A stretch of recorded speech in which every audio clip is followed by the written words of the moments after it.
12월 들어서 올해 종합부동산세가 고지가 되면서 각종 언론에 종부세 관련한 기사들이 많이 나오고 있는데요. 관련한 기사들을 먼저 좀 살펴보겠습니다. 종부세 폭탄 현실로 작년에 2배 뛰었다라는 내용이 보이고요. 올해 종부세 고지 작년 2배 넘는 세금이 속출하고 있다. 그리고 종부세 고지서 폭탄 날라왔다. 집 2채 가졌는데 7배가 뛰었다. 그리고 눈앞이 깜깜한 종부세 고지서 이런 기사들이 보이고 있습니다. 조금 더 내용을 살펴보면 종부세 고지서 경악, 곳곳에 아우성 소리가 들린다는 내용이고요. 그리고 이 기사는 좀 잘 보셔야 되는데 공시가 상승, 그리고 시장 가액 비율이 인상해서 종부세가 올랐다라는 얘기 같은데요. 공시가 상승은 어느 정도 얘기를 알고 계실 것 같아요. 공시지가가 상승해서 올랐다라고 하는데 시장 가액 비율에 대한 내용은 많은 분들이 인식을 못하고 계실 것 같은데 여기에 대해서도 제가 조금 이따가 다시 설명을 드릴게요. 자, 눈앞 깜깜한 종부세 고지서, 연봉 토할판 이런 내용들이 기사의 주류를 이루고 있습니다. 지금까지 내용을 보면 각종 언론에는 종부세 폭탄 내지는 경악, 아우성, 눈앞 깜깜 이런 자극적인 언어들로 언론들이 가득 채워지고 있는데요. 언론이나 정권의 어떤 역학관계를 고려하면 당연한 일일 수도 있을 것 같은데 문제는 뭐냐면은 이런 원인이 어디에 있든가 그것의 이유에 상관없이 다주택자가 아닌 1주택자인 경우도 세금의 희생양이 되고 있다는 것은 참으로 씁쓸한 일이 아닐 수가 없습니다. 이런 원인을 이해하기 위해서는 우리가 세금 구조를 조금 파악해 볼 필요가 있는데요. 일반적으로 우리가 재산세나 종부세라고 하는 것은 지금 보시는 것 같은 세 기준을 가지고 있어요. 그게 이제 어떤 내용이냐면 공시가격 곱하기 공정시장 가액 비율을 곱하고 여기에다 세율을 곱하는 이런 형태의 구조를 가지고 있습니다. 그냥 내용만 보면 조금 어려울 수 있으니까 제가 조금 쉽게 설명을 해드릴게요. 예를 들어서 10억짜리 실거래 아파트가 있다라고 이제 생각을 해보겠습니다. 그러면 이 10억짜리 아파트는 공시가격이 대략 한 70%인 7억이라고 해보겠습니다. 그리고 2017년도를 기준으로 하면 파리 대책이 나오기 전에 2017년도를 기준으로 하면 공정거래 가액은 75%예요. 그러니까 약 0.75%가 되는 거고요. 예를 들면 세금을 0.3%라고 가정을 해보겠습니다. 그러면 우리가 10억짜리 아파트를 거래했다고 해서 10억에 대해서 세금을 맞는 것이 아니고요. 공시가격이 7억이니까 7억, 그리고 공정시장 가액 비율이라는 것을 곱해서 더 세금을 깎아줍니다. 그러면 이게 2017년도에 0.75였으니까 7억 곱하기 0.75를 하면 5.25억이 됩니다. 즉 무슨 말이냐면 10억짜리를 거래했다고 해서 10억에 대해서 우리가 세액을 내는 것이 아니라 약 5.25억에 대해서 세금을 내게 되는 것이죠. 그래서 만약에 세율이 0.3%라고 하면 0.003을 곱해서 이때의 세금은 약 157만 5천 원 정도가 됩니다. 이런 구성을 가지고 있는 세금이 왜 이렇게 갑자기 늘어나게 됐는지 이 각각의 구조를 가지고 한번 살펴보도록 하겠습니다. 먼저 과세표준을 이루는 공시가격 곱하기 공정시장 가액 비율인데요. 공정시장 가액 비율을 먼저 살펴보겠습니다.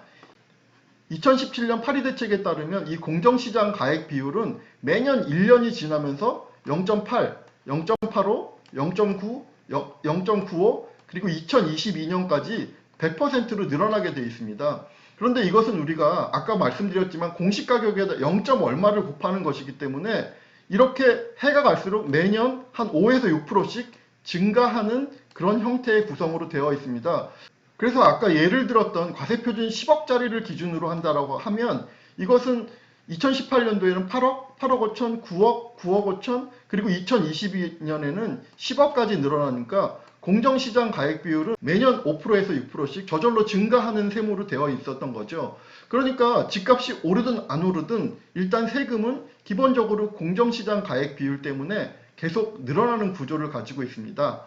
그러면 이번에는 공시가격을 한번 살펴보겠습니다.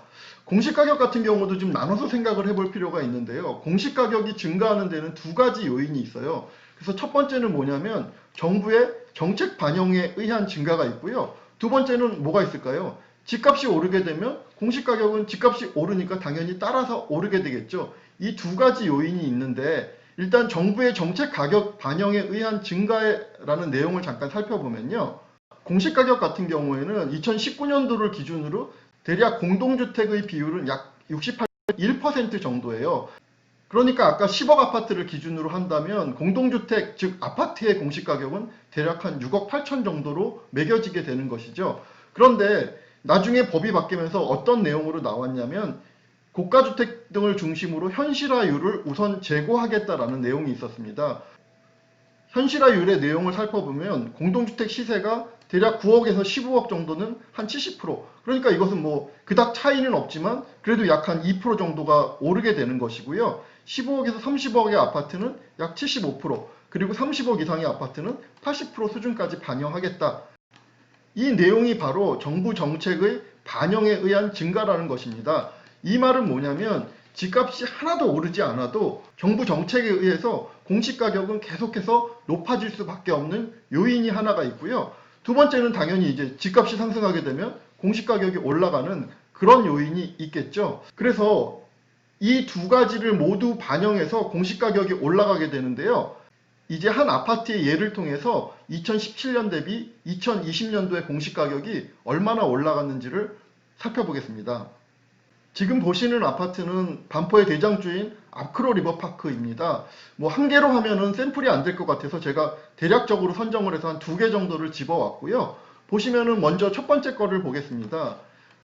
이 아파트의 면적은 대략 뭐 84.97이니까 85제곱 이하죠. 그러니까 우리가 흔히 34평 내지는 35평으로 부르는 아파트고요. 이 아파트의 공시가격은 2017년도 기준으로 12억이었는데 2018년도에는 뭐 그닥 많이 오른 것 같지가 않아요. 12억 8천이었는데 갑자기 2019년도에 16억이 됐다가 2020년도에는 무려 공시가격이 20억을 넘어가게 됩니다. 그러니까 2017년과 대비하면 약 한 8억 정도가 올라갔죠. 연도별 증액을 보면 대략 2017년에서 2018년도에는 한 3.8% 정도 올랐지만 2019년, 20년으로 보면 매 한 20% 이상이 오른 것을 볼 수가 있습니다. 자, 그 같은 아파트의 다른 호수인데요. 역시 34평이고요. 2017년도에 14억 했던 것이 2018년에는 15억, 그리고 19년에는 17억, 그리고 2020년에는 22억 정도가 올라갔습니다. 그러니까 비율은 약간 다르지만 사실 뭐 거의 비슷하게 올라갔다라고 볼 수 있고요. 이 올라간 상승 비율은 전에 올라간 것에 대해서 다시 상승 비율이니까 상당히 큰 폭으로 증가를 했다는 것을 알 수 있죠. 그러면 2017년도 대비 2020년도의 공시가격은 대략 몇 프로가 올랐는지를 다음 표에서 보겠습니다. 자, 이렇게 요약을 해보면 이 아파트는 2017년도 대비 2020년도에 무려 공시가격이 64%를 상승을 했고요. 이 아파트의 다른 호수는 54% 정도가 상승을 했습니다. 그러니까 뭐 대략적으로 평균을 나누면 2017년도에 비해서 2020년도의 공시가격은 대략 한 60%가 상승을 했다. 이렇게 볼 수가 있겠죠. 그렇게 되면 공시가격 같은 경우는 지금 60%가 상승을 했고요. 공정시장 가액 비율은 아까 매년 5%에서 6% 정도가 상승을 했다라고 했으니까 2017년 대비 2020년은 약 20%가 상승을 합니다. 여기에다 세율은 중간에 하도 많이 왔다 갔다 해서 어떤 것을 적용할지 몰라서 제가 적지는 않았는데 일단 이 세율은 제가 나중에 보기로 하고요. 이 공시가격과 공정시장 가액 비율만 합해도 대략 한 2배 정도가 증가를 하는 것이고요. 여기에다 세율을 곱하게 되면 더 어마어마하게 증가를 하겠죠. 그런데 이런 세액 구조를 가지고 있었음에도 불구하고 2018년도와 2019년도에 우리가 실질적으로 체감을 잘 못했어요.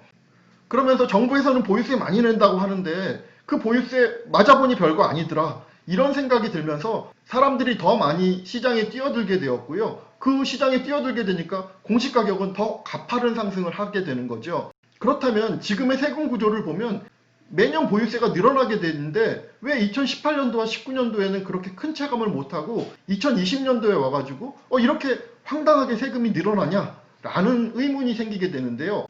그 내용을 보겠습니다. 2018년도와 2019년도에 우리가 그 보유세에 대한 체감이 안 된 이유가 있는데요. 그것은 뭐냐면 종합부동산세 세부담 상한이라는 규정이 있었어요. 이 내용도 뭐 중간에 바뀌기는 했는데 지금 거를 기준으로 말씀을 드린다라고 하면 이건 어떤 내용이냐면요. 2017년 파리 대책에 보유세를 늘리겠다라는 안이 나왔지만 그것은 2017년부터 적용되는 것이 아니라 2018년부터 적용을 하게 되겠죠. 그러니까 이때를 기준으로 100으로라고 한다면 1주택자 같은 경우에는 세부담 상한이 150%예요.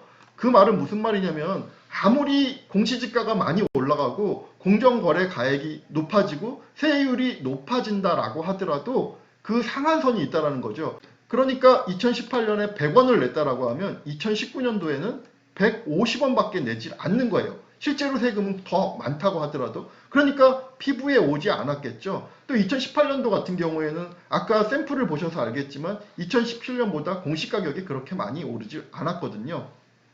그리고 2주택 이상의 다주택자를 본다고 하더라도 300%니까 2018년도에 100원을 냈다라고 하면 2019년도에 300% 상한에 걸릴 가능성이 상당히 컸던 거죠. 그런데 2020년에는 어떻게 됐냐면 이 세부담 상한은 전년도를 기준으로 하게 돼요. 그러면 다시 한번 이 표를 꼼꼼히 따져볼게요. 먼저 1주택자를 살펴보면요.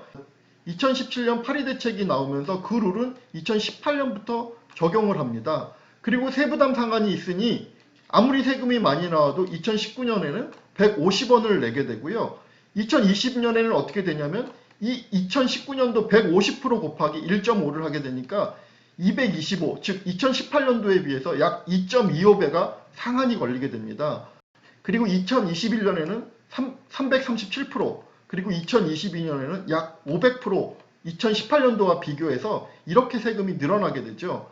자, 다주택자를 보겠습니다. 다주택자 같은 경우도 2018년도를 기준으로 하면 2019년도에는 300%, 2020년도에는 900%, 즉 2018년도에 비해서 2020년에는 9배까지 세금을 더 낼 수 있다는 얘기고요. 2021년도에는 2018년도와 비교하면 27배, 그리고 잘 안 보이겠지만 2022년에는 81배까지 낼 수 있는 세금 구조를 가지고 있습니다. 그런데 사실 21년, 22년 구간은 큰 의미가 없어요. 왜냐하면 이미 이 상한선 제도는 올해까지 어느 정도 세금을 줄이는 그런 바람막이 역할을 해주는 게 마지막이 되는 거고요. 이제 내년의 상한선을 보시면 2018년 대비 다주택자 같은 경우에 27배까지 상한이 걸리기 때문에 설마 세금이 이렇게까지 나오진 않죠.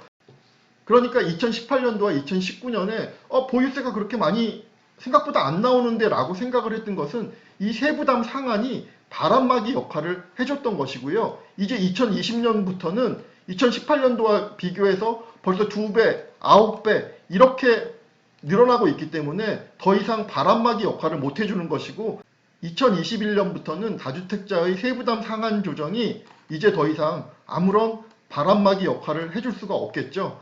그나마 올해 같은 경우는 그래도 1주택자 같은 경우는 어느 정도 바람막이 역할을 또 해줬다라고 생각을 하면 2021년부터는 사실 이제 완벽하게 세부담 상한이라는 바람막이가 완벽하게 이제 없어지게 되는 거죠. 지금까지 말씀드렸던 이유로 2018년과 2019년에는 우리가 보유세에 대해서 크게 체감을 못했는데 2020년에는 세부담 상한의 의미가 없어지면서 세금을 정말 피부로 절감하게 되는 것이고요. 다시 한번 세금 구조로 와서 살펴보면 공정시장 가액 비율은 내년에도 5%, 그리고 2022년에도 5%씩 올라서 실질적으로 얘도 이제 2022년이 되면 바람막이 역할을 전혀 못 해주게 되는 것이고요. 만약에 지금 집값이 더 올랐다. 그러면 공시가격은 또 올라가겠죠. 그리고 이 세율에 대한 얘기는 제가 다음 편에서 말씀을 드릴 건데 세율도 다주택자의 경우엔 내년에 2배 이상이 증가를 하기 때문에 얘들이 모두 곱셈으로 된다라고 하면 내년도 보유세는 대체 얼마나 나올지 잘 상상이 안 가는 수준이 되는 것이죠. 그래서 오늘은 여기까지 보유세의 기본을 이루는 세 구조를 알아봤는데요. 내용이 어려울 수도 있어서 제가 내용을 좀 짧게 끊어서 10분 내외로만 설명을 드리려고 하니까 자, 그렇다면 다음 편에서는 2020년과 2021년에 보유세가 얼마나 많이 달라질지를 살펴보도록 하겠습니다.